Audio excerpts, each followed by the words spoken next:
Hello friends, welcome on my YouTube channel electrical biology. Today we will discuss about the gibberellin synthesis कि gibberellin का synthesis कैसे होगा। ठीक है, तो इसका सिग्नल ट्रांसडक्शन पाथवे मैं करवा चुका हूँ, डिस्क्रिप्शन में आपको लिंक मिल जाएगा, वहाँ से आप पढ़ सकते हैं। ठीक है, और इससे पहले मैं ऑक्सीजन बायोसिंथेसिस भी करवा चुका हूँ, उसका भी आपको डिस्क्रिप्शन में लिंक मिल जाएगा, आप लोग पढ़ सकते हैं। तो जिब्रेलिन बायोसिंथेसिस क्या है कि एक सेल के अंदर कैसे जिब्रेलिन का सिंथेसाइज होगा, एक प्लांट सेल के अंदर, या फिर बोल सकते हैं कि फंगस के अंदर भी, क्योंकि सबसे पहले इसको फंगस से आइसोलेट किया था। फंगस का नाम था जिब्रेला फुजिकुरोई। ठीक है, तो हम बोल सकते हैं कि फंगस के अंदर भी ग्रोथ के अंदर इंपॉर्टेंट रोल है जिब्रेलिन का। ठीक है, और प्लांट्स के अंदर तो अपने को सबको पता ही है कि जिब्रेलिन का रोल है इन किसके अंदर कि स्टेम इलोंगेशन। ठीक है, और जो फ्लावर इनिशिएशन है और हाइपोकटाइल ग्रोथ के लिए। ठीक है, तो बहुत सारे जैसे रोल है प्लांट ग्रोथ एंड डेवलपमेंट के अंदर जिब्रेलिन का। तो अब क्या है कि मतलब हाँ, सीड जर्मिनेशन के अंदर भी रोल है इसका, काफ़ी इंपॉर्टेंट रोल है। ठीक है, तो अब हम बोल सकते हैं कि जिब्रेलिन का होना काफ़ी इंपॉर्टेंट है, काफ़ी ज़रूरी भी है। ठीक है, तो कैसे सिंथेसाइज होगा जिब्रेलिन? जिब्रेलिन क्या है? एक डाइटरपिनोइड है। ठीक है, तो it is made up of isoprene सब यूनिट्स। ठीक है, तो क्या होगा, सबसे पहले का स्टेप क्या होगा मेरे पास? ठीक है, जीरेनाइल जीरेनाइल डाइफॉस्फेट। ठीक है, तो ये कुछ साइकिल है जिसके अंदर अपने को क्या मिलेगा, जिब्रेलिन मिलेगा। ठीक है, तो जो फर्स्ट जो मेरे पास मॉलिक्यूल होगा वो क्या होगा, जीरेनाइल जीरेनाइल डाइफॉस्फेट, जिसको शॉर्ट फॉर्म हम बोल सकते हैं GGDP। ठीक है, जीरेनाइल जीरेनाइल डाइफॉस्फेट। तो जीरेनाइल जीरेनाइल डाइफॉस्फेट, अच्छा ये जो है सिंथेसिस जो है जिब्रेलिन की सेल के 3 कंपार्टमेंट्स के, मतलब बोल सकते हैं 3 कंपार्टमेंट्स के अंदर होती है। वो कौन से हैं वो हम आगे देखेंगे कि कौन सा स्टेप कौन से कंपार्टमेंट के अंदर है, कौन से सेलुलर कंपार्टमेंट के अंदर है, और कौन सा अलग अलग डिपार्टमेंट मतलब कंपार्टमेंट के अंदर है सेल के। ठीक है, तो देखो GGDP convert into copalyl diphosphate. ठीक है, copalyl diphosphate in the presence of enzyme copalyl diphosphate synthase. ठीक है, मतलब CPS1। ठीक है, देन एंटकोरिन के अंदर कन्वर्ट होगा in the presence of ent kaurene synthase enzyme.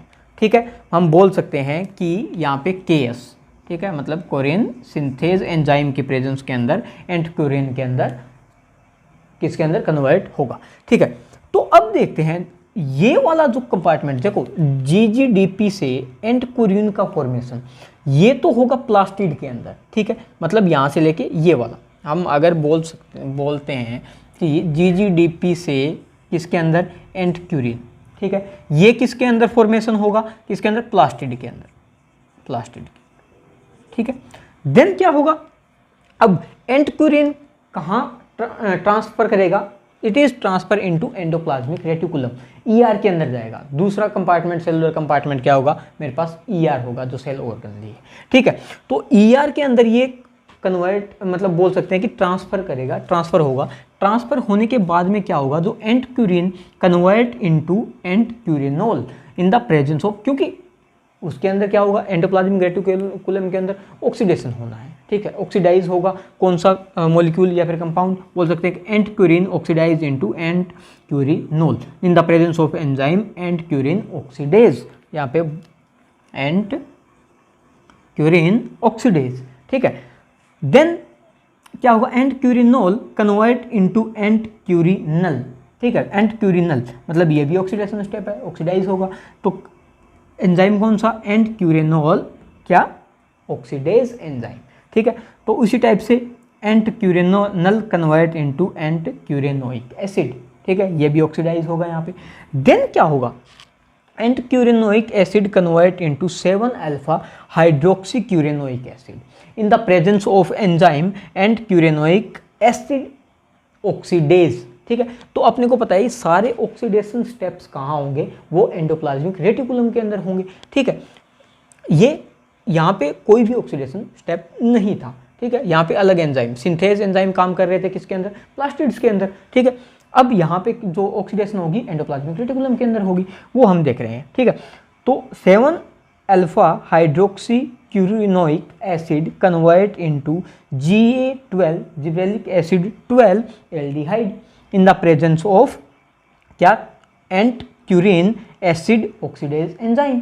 ठीक है, kaurenoic acid ent kaurenoic acid oxidase enzyme. ठीक है, KAO का ये फुल फॉर्म होगा। ठीक है, जो यहाँ पे जो एंजाइम काम कर रहा था सेम वो यही करेगा। ठीक है, देन वही सेम वो यही करेगा। ठीक है, तो gibberellic acid 12 aldehyde convert into Ga12, जो अपना क्या होगा, जिब्रेलिक एसिड 12 होगा in the presence of enzyme KAO, वही same enzyme and kaurenoic acid oxidase. ठीक है, तो यहाँ से लेके एंड क्यूरिन मतलब ट्रांसफर किसके अंदर जाएगा, एंडोप्लाज्मिक रेटिकुलम के अंदर। ठीक है, तो हम बोल सकते हैं कि ये जो अपना जो साइकिल चलेगी वो किसके अंदर चलेगी, एंडोप्लाज्मिक रेटिकुलम के अंदर, जो ऑक्सीडाइज स्टेप होंगे।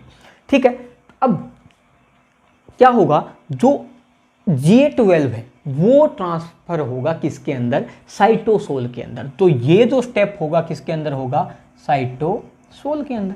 ठीक है, साइटोसोल के अंदर जिब्रेलिन बनने वाला है। ठीक है, तो जिब्रेलिन Ga12 किसके अंदर आ जाएगा, साइटोसोल के अंदर। देन क्या होगा, डिफरेंट पाथवेज होंगे चलेंगे, वो क्या होगा देखो, Ga12 सबसे पहले Ga13 ऑक्सीडेज एंजाइम की प्रेजेंस के अंदर किसके अंदर कन्वर्ट होगा, Ga53। Then Ga53 convert into Ga44 in the presence of enzyme Ga20 oxidase enzyme. ठीक है, then Ga44 convert into Ga19 in the presence of Ga20 oxidase enzyme। ठीक है, gibberellic acid 20 oxidase enzyme। Then Ga19 convert into Ga20। ठीक है, in the presence of 20 oxidase, Ga20 oxidase। ठीक है, Ga20 then convert into Ga1। ठीक है, जो Ga1 है ये ग्रोथ के अंदर, प्लांट ग्रोथ के अंदर काफ़ी इंपॉर्टेंट रोल प्ले करता है Ga1। ठीक है, तो Ga20 कन्वर्ट होगा किसके अंदर, Ga1 के अंदर इन the presence of enzyme of 3 oxidase, Ga3 oxidase. ठीक है, Ga20 again it convert into Ga29 in the presence of 2 या फिर बोल सकते हैं Ga2 ऑक्सीडेज एंजाइम। ठीक है, Ga29 का भी रोल क्या है अभी पता नहीं है। ठीक है, Ga1 मतलब जिब्रेलिक एसिड 1 ये प्लांट की ग्रोथ के अंदर बहुत ज़्यादा इंपॉर्टेंट रोल प्ले करता है। ठीक है, then Ga1 converted into Ga8 in the presence of enzyme Ga2 gibberellic acid 2 oxidase. ठीक है, तो एक अदर जो है मतलब पाथवे चलने वाला है जिब्रेलिक बोल सकते हैं जिब्रेलिक एसिड 12 से Ga1 बनना है, क्योंकि ग्रोथ किससे होगी, Ga1 से होगी प्लांट की ग्रोथ। ठीक है, तो ग्रोथ होना काफ़ी इंपॉर्टेंट है, और मैं बता भी चुका हूँ कि क्या क्या चीज़ किसके अंदर मतलब इंपॉर्टेंट रोल प्ले करता है, इलोंगेशन के अंदर काफ़ी अहम रोल है। ठीक है, Ga का देखो, Ga12 देन ये अलग पाथवे है, Ga12 कन्वर्ट इनटू Ga15। ठीक है, in the presence of Ga20 oxidase enzyme. Then Ga15 convert into Ga24, Ga24 convert into Ga9 in the presence of 20 oxidase, Ga20 oxidase, both enzymes are same. Ga9 convert into Ga4, Ga9 convert into Ga4 in the presence of enzyme Ga3 oxidase enzyme।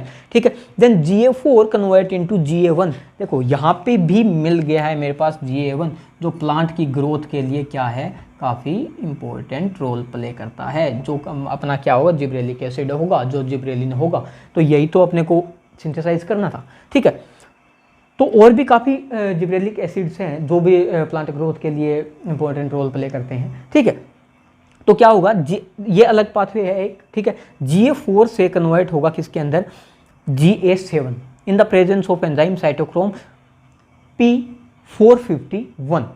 Ga7 convert into Ga3 ये वाला। ठीक है, in the presence of enzyme cytochrome P453।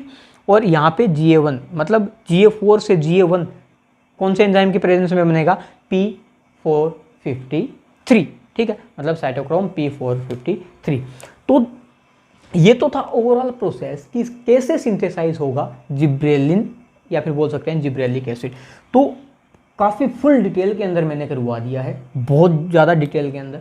एक एक step आपको मतलब याद कर लेना है कि कौन सा जो स्टेप है कौन से कंपार्टमेंट के अंदर होगा सेल के, ठीक है। तो 3 कंपार्टमेंट्स हैं, कौन से plastid, endoplasmic reticulum and cytosol, ठीक है। अब क्या है देखो म्यूटेशंस अगर किसी भी चीज़ में हम कर देते हैं तो अपने को पता है कि उसका एडवर्स या फिर बोल सकते हैं कि रिवर्स इफेक्ट होगा, ठीक है। अब मैं म्यूटेशंस लेके चल रहा हूँ GA20, ठीक है। अगर मैंने बोल दिया कि GA20 को मैंने म्यूटेट कर दिया या फिर म्यूटेशन हो जाता है किसी भी कारणवश, तो क्या होगा, देखो GA20 यहाँ पे मैंने बोल दिया कि यहाँ पे म्यूटेशन हो गया GA20 का, तो क्या होगा, GA1 बन पाएगा, GA1 बनेगा ही नहीं। GA1 मेरे पास किसके लिए इंपॉर्टेंट था, प्लांट की ग्रोथ के लिए। प्लांट की ग्रोथ होगी, प्लांट की ग्रोथ नहीं होगी तो प्लांट क्या होगा, ड्वार्फ होगा। सेकंड क्या है, GA3 ऑक्सीडेज। GA3 ऑक्सीडेज का काम क्या है, GA3 ऑक्सीडेज ये, ठीक है। GA3 ऑक्सीडेज ये GA3 oxidase is important to formation of gibberellic acid 1 GA1, ठीक है, जो हमने यहाँ भी देखा है और यहाँ भी देखा है। GA1 का फॉर्मेशन कर रहा है GA3 ऑक्सीडेज, ठीक है। तो GA3 ऑक्सीडेज को अगर म्यूटेंट कर दिया जाए या फिर इन एनी रीज़न अगर ये म्यूटेंट होता है GA3 ऑक्सीडेज, तो प्लांट क्या होगा, ड्वार्फ होगा। ये चीज़ ध्यान रखना, ठीक है। मतलब ड्वार्फनिंग कैसे होगी, क्योंकि GA1 क्या है, प्लांट की ग्रोथ के लिए इंपॉर्टेंट है, तो GA1 बनेगा ही नहीं।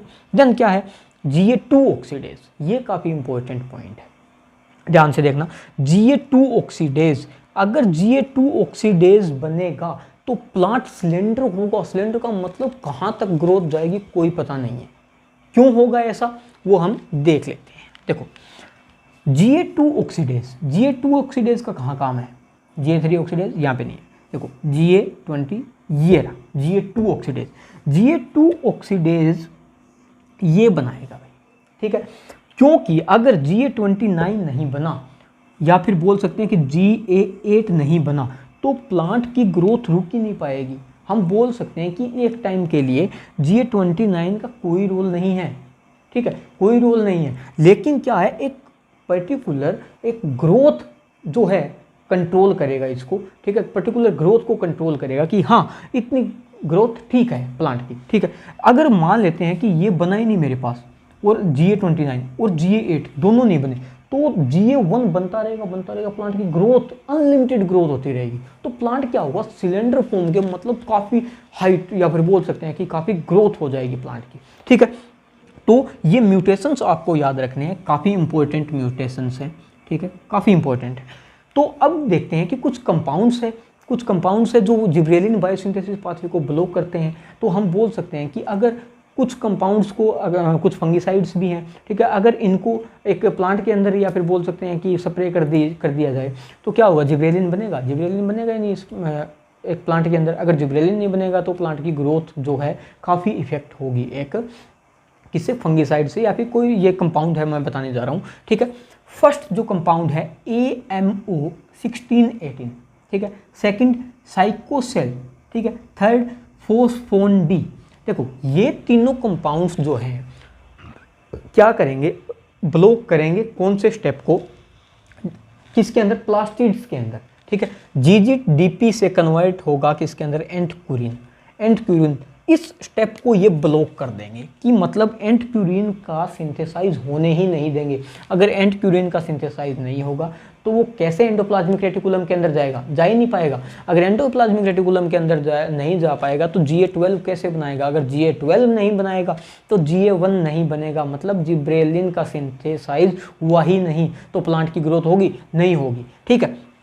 तो ये मतलब इस स्टेप को क्या करते हैं, ब्लॉक करते हैं। मतलब एंटक्यूरिन का इनहिबिटर है एक टाइप से, मान सकते हैं ये तीनों एंटक्यूरिन के इनहिबिटर है, इसको मतलब फॉर्मेशन नहीं होने देंगे।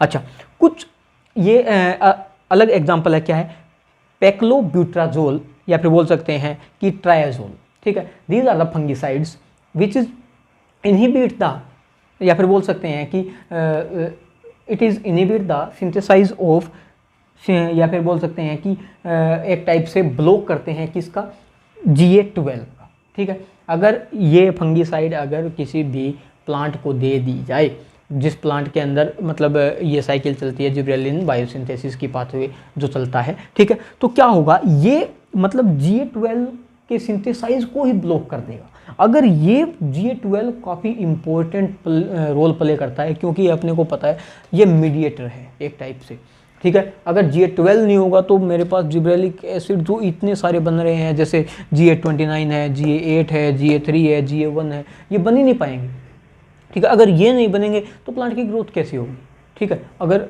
मान सकते हैं कि GA1 नहीं बनेगा तो प्लांट की ग्रोथ होगी ही नहीं। अगर ये नहीं बनेंगे तो प्लांट, जो मैंने म्यूटेशंस के हैं वो मैंने स्टेप्स बता दिए हैं, ठीक ठीक, कैसे होंगे कैसे नहीं। तो ये मतलब बोल सकते हैं कि this fungicides are the inhibitor of, इसका इनहिबिटर है GA12 का, ठीक है, जिब्रेलिक एसिड 12 का, ठीक है। So this is the overall process of gibberellin biosynthesis. काफ़ी डिटेल के अंदर मैंने करवा दिया है और एक एक चीज़ आप ध्यान से पढ़ लेना, ठीक है। और कोई भी क्वेश्चन इससे बाहर नहीं आ सकता जिब्रेलिन बायोसिंथेसिस के अंदर, ठीक है। सो आई होप ये वीडियो आपको समझ में आई होगी। अगर वीडियो समझ में आई है लाइक करना, कमेंट करना और चैनल को सब्सक्राइब जरूर कर लेना, ताकि आगे आने वाली वीडियो आपके लिए हेल्पफुल रहे। Thank you so much.